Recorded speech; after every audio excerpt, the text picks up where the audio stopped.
Hey, it's your girl Nicole, and welcome to the Risers Hub podcast. This month, the month of May, it is Mental Health Awareness Month, which I like to call Mental Fitness Awareness Month. This is the month you take care of what's going on inside that nugget of yours and make sure you're taking the right steps to keep it healthy.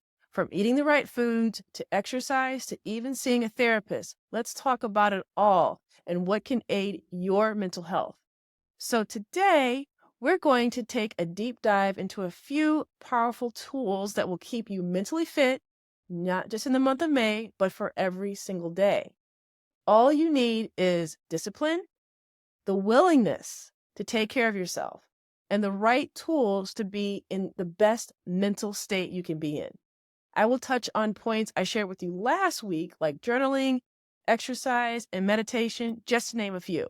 Oh, yeah. And if you stick around, I would like to chat about pushing through adversity.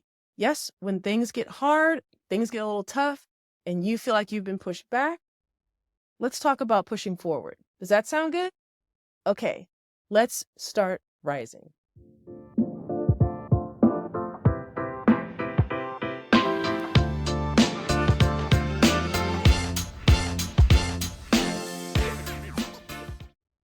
So before we get started, I have to do my due diligence and thank those who have been listening to this podcast, either from day one, last week, 2 weeks ago. Thank you. It makes me so happy.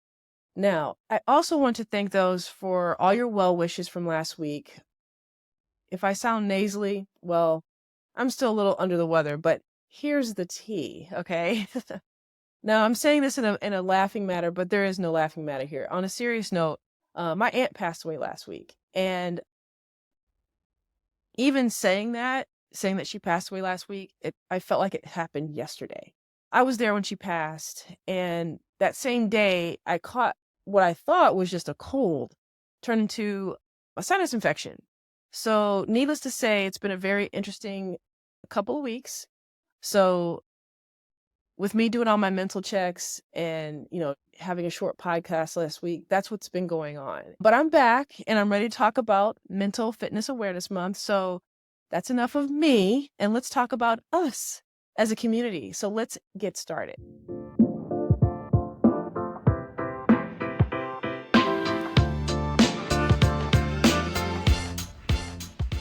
Now, I call this Mental Fitness Awareness Month because there's such a stigma using the word mental health.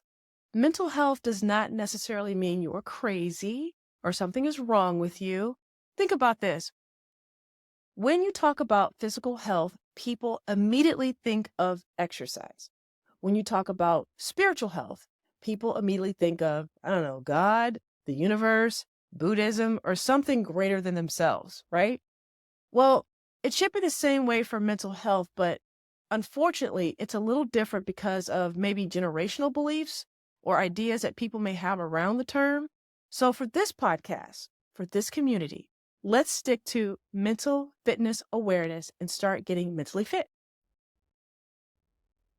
Okay, so your first mental exercise is journaling. Now, I know you've probably heard about this 1,000 times, so give me a little slack. Hang in there with me. I have some nuggets for you, okay? Journaling is not a diary that you just talk about your day all day. I mean, it can be, but effective journaling is a tool for self-reflection, planning, and problem solving. It's about putting thoughts into words, and sometimes those words can reveal new insights. When your mind is cluttered with too many thoughts, take some time to write them down, save it, and reflect on them later and see where your thoughts are at that time.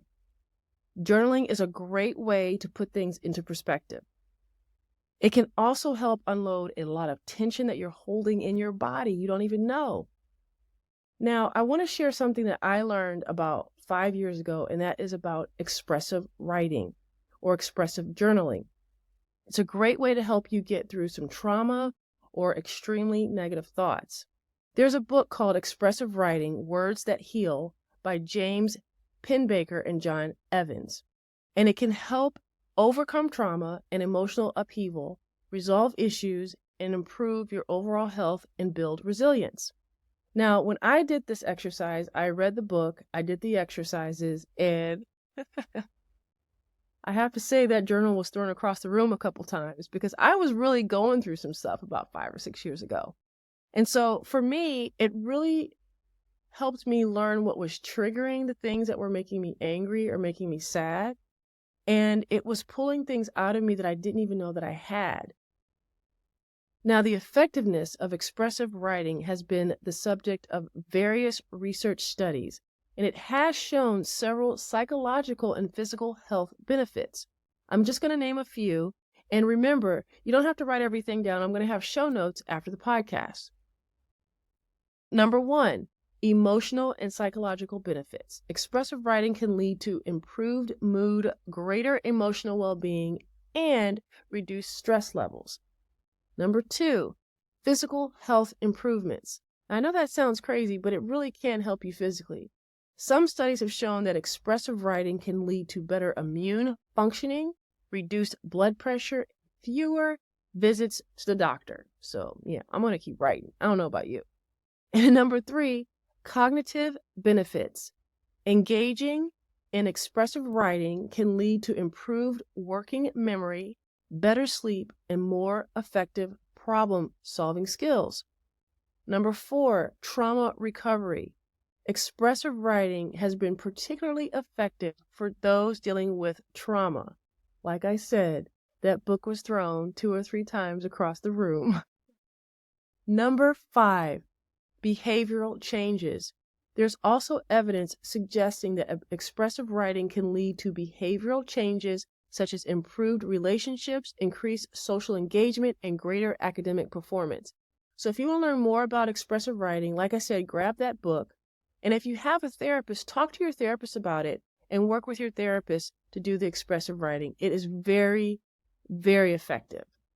Okay, before we get into mental exercise number 2, I have a question for you. Can you take out some time in the next week to consistently journal for 10 minutes? Just 10 minutes, just somewhere to start. And use the same notebook every time. Write down the day, write down the date, and the time that you journaled. And then you can reflect on it in about a week. And then I want you to ask yourself, how has it impacted your journey with stress management or emotional processing? That's all I want you to do. And if you'd like to reach out, go to therisershub.com or shoot me a message on Instagram at the Risers Hub. All right? Now, moving to mental exercise number 2. It's all about meditation. I talked about that last week, and it is so fascinating to have to sit down quietly and focus on your breathing because it can bring profound changes to your mind. Meditation helps in reducing stress, improving concentration, and even boosting overall happiness. It's like hitting the pause button in the midst of a crazy life. The pause button. That's all you have to do. And I believe last week I challenged you. I simply wanted you to try 5 minutes of meditation each morning. Find a quiet space and meditate. Just 5 minutes, focus on your breath, and whenever your mind wanders, gently bring it back. It's normal for thoughts to drift and go and keep going. That's all part of the process. But I'm curious to know how this small practice will impact your week. Share your experiences with us, again, at therisershub.com. Now, I read a book called Zen for Beginners by Don, and I really hope I do not mess up your names, by Don D'Appolino. Zen is a branch of Buddhism that focuses mainly on meditation and teaches you ways to infuse peace and calm into your routine. If you desire to learn about Zen and follow Zen practices, this book is for you. It gives you a closer look at Zen. It will simplify your life and focus only on the essentials. It will help you improve your actions by reassessing your goals and aspirations, and meditate to be more aware of yourself. Meditation is a practice where an individual uses techniques such as mindfulness or focusing the mind on a particular object, thought, or activity to train attention and awareness. So when they're telling you to focus on your breathing, they're trying to get you to focus on one thing and let all those other thoughts go. That's what meditation does. It puts your brain on pause. And for me personally, I meditate before I pray. And then I pray for a really long time. And then I meditate a little bit more. That quiet time every day just puts me in a really zen mood because I know that my day is going to be hectic and I know how I want to navigate through the day. All right, so let me share 5 types of meditation, and you might be surprised at this list. The first one is guided meditation, and I would say that is the best way to start when it comes to meditation. If you don't know what you're doing, use an app like Headspace or Calm, and they will guide you through sessions, okay? Number 2, breath awareness meditation. It makes you focus on your breath as a way to anchor your mind. Again, that word focus.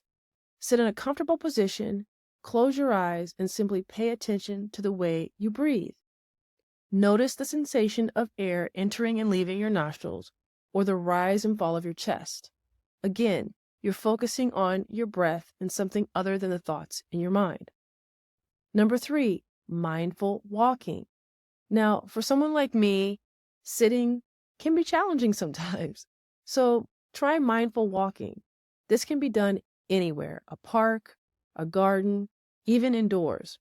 Walk slowly, and with each step, pay attention to the sensations in your feet and the movement of your body. It's like moving with intention. Number 4, body scan meditation. I've actually been a participant in this with one of my therapists. This involves focusing on different parts of your body and consciously relaxing them. So you're either lying down or you're sitting comfortably, you close your eyes and you begin to focus on all parts of your body from your head all the way down to your toes. And you notice any type of sensations, tension, or warmth in your body. And that's where you gradually move your focus up through your body, legs, abdomen, chest, hands, arms, neck, and head.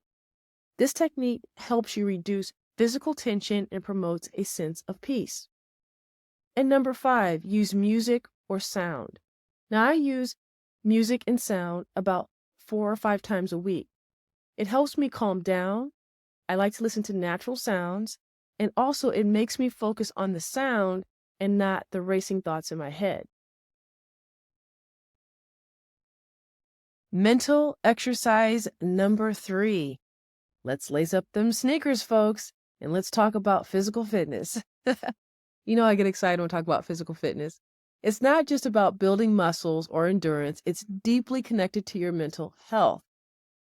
Regular physical activity can significantly decrease symptoms of depression and anxiety.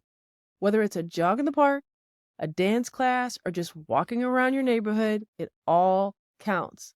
All those steps counts, my friends. Now, listeners, what is your favorite way to move your body? How do you feel mentally after you move your body? Let's get a conversation going and maybe even find new ideas for each other. So again, share at therisershub.com or on Instagram at therisershub. Now, according to the National Academy of Sports Medicine, that's what I'm certified under, the recommended amount of exercise for the average person is about 150 minutes of moderate intensity aerobic exercise per week, or 75 minutes of vigorous intensity aerobic exercises per week. This translates to about 30 minutes of moderate exercise on most days of the week. So that goes back to that dance class, walking, running, or jogging. Whatever you love to do. There are several reasons behind this recommendation. Number 1, cardiovascular health. Regular aerobic exercise helps improve cardiovascular health by strengthening the heart, lowering blood pressure, and improving circulation. This reduces the risk of heart disease, stroke, and other cardiovascular conditions. Number 2, weight management. Engaging in regular exercise helps to maintain body weight by burning calories and increasing your metabolism. This is essential for weight loss and weight maintenance. And I want to stress weight maintenance because not everybody's a size 2 and not everybody's a size 10. Whatever your healthy size is that you and your doctor have agreed upon is what you aim for. Number 3. Guess what number 3 is? Mental health. Yes. Exercise has been shown to have numerous mental health benefits, including reducing symptoms of depression, anxiety, and stress. It also promotes better sleep and overall emotional well-being. That, my friends, I can say is a fact. Okay. Musculoskeletal health. Number 4, regular exercise helps to strengthen muscles and bones, reducing the risk of osteoporosis and improving overall mobility and functionality. Number 5, disease prevention.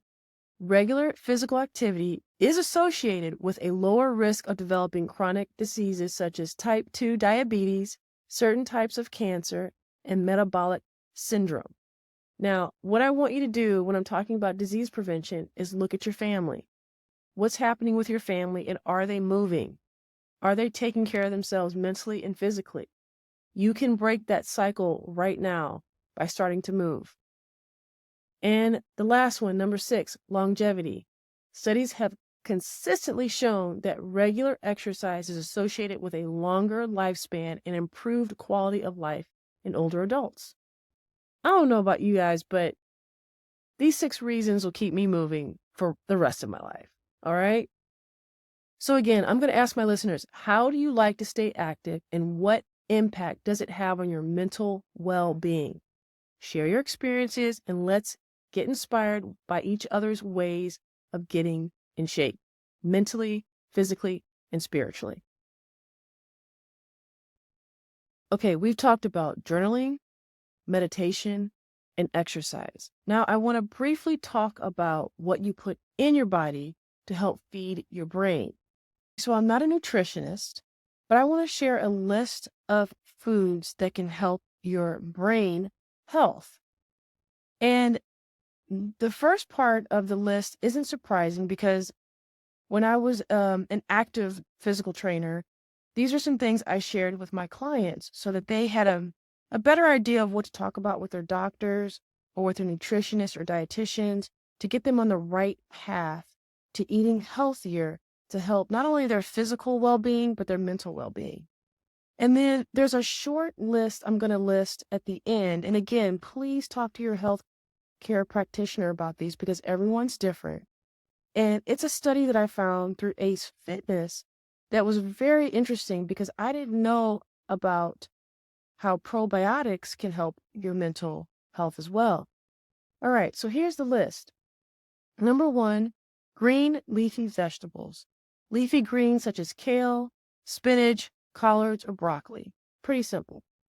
Number 2, fatty fish. Fatty fish are abundant source of omega-3 fatty acids. Number 3, berries.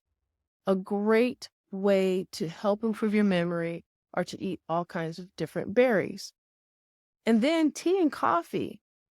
The caffeine in tea and coffee can actually help solidify new memories. I found that so fascinating. And the things that I had listed can slow cognitive decline, can help prevent Alzheimer's disease, and again, like I said, help improve memory. Now, the other small list that I have, the one I was talking about from Ace Fitness, they talked about vitamin D and how that can affect your brain health. And again, it's all like a chain reaction. So earlier, when I talked about exercising, and in other podcasts, when I suggest going out for a 20-minute walk and getting some sun, that sun helps boost your mood, correct? Well, while you're out there boosting your mood, you're collecting vitamin D. And you don't have to be out there that long. Just get enough vitamin D to boost your mood and regenerate your body. Then there are probiotics. I was surprised about the probiotics. But what healthcare workers are finding out, doctors, nurses, is that your gut has a direct line to your brain. And if your gut isn't cleaned out properly with probiotics, it can affect your mental health. So I found that very interesting. The next one is turmeric. Now, turmeric is a root widely used in Indian and Southeast Asian cooking. Turmeric can decrease inflammation and amplifies the growth of new brain cells. I didn't know this. Now, of course, there's a list of food that you're supposed to avoid. And this list is not going to be any surprise because if you've been listening, we talked to Michelle Meeks, holistic and integrative coach, and she also gave us a very similar list of foods to avoid when she's working with her clients. Now, the first one, of course, should not be a surprise. It's sugar. The next one would be refined carbohydrates, red meat, dairy, and gluten. And I believe on her list, she had alcohol. And from what I understood, when she's working with her clients and they're trying to reset themselves, particularly women of a certain age, she tells them to avoid these foods to reset their bodies so they can move forward, build muscle, get stronger, and also help with their mental fitness as well. All right, that's all I have when it comes to mental fitness today. All right. I want to circle back because earlier in the podcast, I talked about pushing through adversity. And I also shared that I had a loss in the family. And it's been a journey for me for the past year, a very up and down journey. And what I want to share with everyone out there listening, if you're going through something that's extremely tough, I'm going to tell you to hang in there. I want you to know one thing. Whatever the end goal is, stay focused. Write it down. Believe in it. Because let me tell you something. No one's going to come and do anything for you. No one is going to believe in the things that you know that you can do. And I just want you to stay focused and accept the ups and accept the downs along with the ups and vice versa. And understand that the adversity is helping you grow as an individual. And if you're like me, who wants to be the best person possible, allow the punches to happen. Allow the good things to happen. Allow the hurdles to be stacked. But be prepared to fight for your happiness. Be prepared to fight for the life that you want. Be prepared to make sure that you have those boxing gloves on. Your mental is clear. This is why I have these podcasts. And this is why I'm having this mental fitness podcast. Because life is not easy. And again, you could be anybody. You could have a fantastic, beautiful life, but there might be a couple of ups and downs here and there. Or you could be really going through something. I want you to stay focused on the end goal. Believe in yourself. Love yourself. Be gentle with yourself. And understand it's just a part of life. And you will get through it. You will accomplish what you want, what you're trying to accomplish. Alone or with really good people.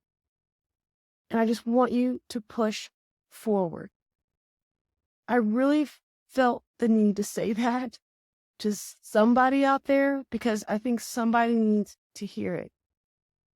So if you were standing in front of me right now, I've become a hugger in my old age. I would give you a huge hug.